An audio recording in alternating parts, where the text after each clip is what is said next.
How to stay ignorant in the information age. It's easier than you think. In fact, you may be a savant and not even realize it. Inspiration is easily found if you just look for it. Even with real, genuine knowledge being more accessible than ever before, ignorance seems to be at an all-time high.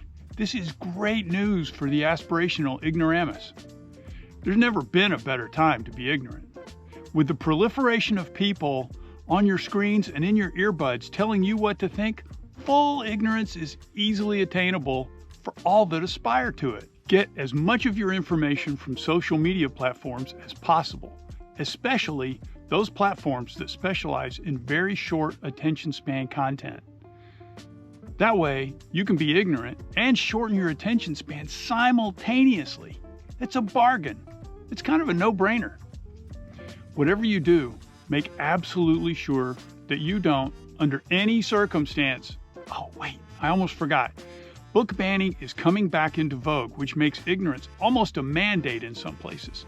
Personally, I'm more of a pro-choice person when it comes to ignorance, and the fundamentalist approach seems a little Talibanish to me. I say, lead by example, not by edict. When you absolutely must learn something and can't get out of it, just use AI. This is the perfect application for extracting maximum ignorance from any genuine learning situation. Let the machines think for you. Brilliant. Getting your knowledge pre-digested is sort of like being a baby bird. The mother bird goes out and gets the food, eats it, and then vomits it into the baby bird's stomach. That's pretty much how AI works. The last century was defined by the endless array of devices that freed us from the burden of physical effort. This led to the phenomenon known as the sedentary lifestyle. This is one of the main pillars of the pharmaceutical medical industrial complex in America. This century will free us from the burden of thinking. Take full advantage of this technological advancement. The early adopters will be able to stop thinking the soonest. Gosh, look around. There are some that have already freed themselves from this obligation. Trust authority figures.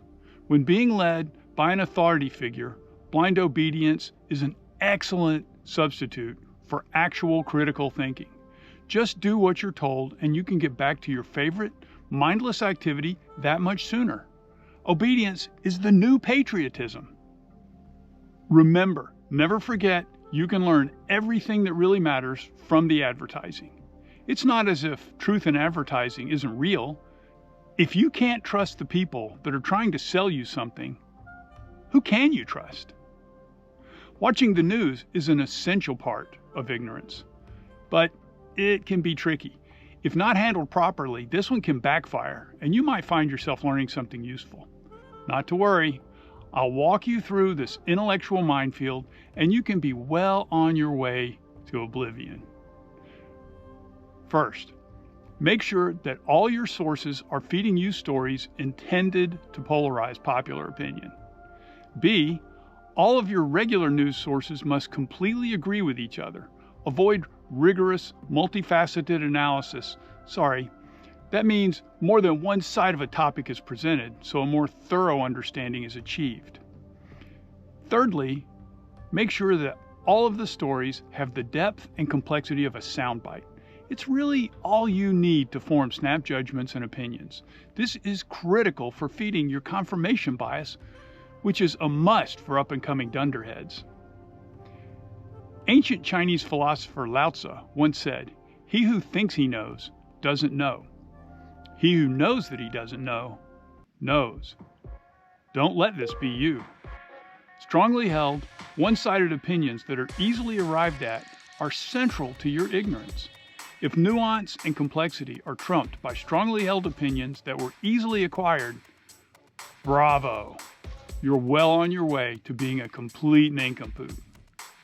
Okay, I was about to say something when I got interrupted.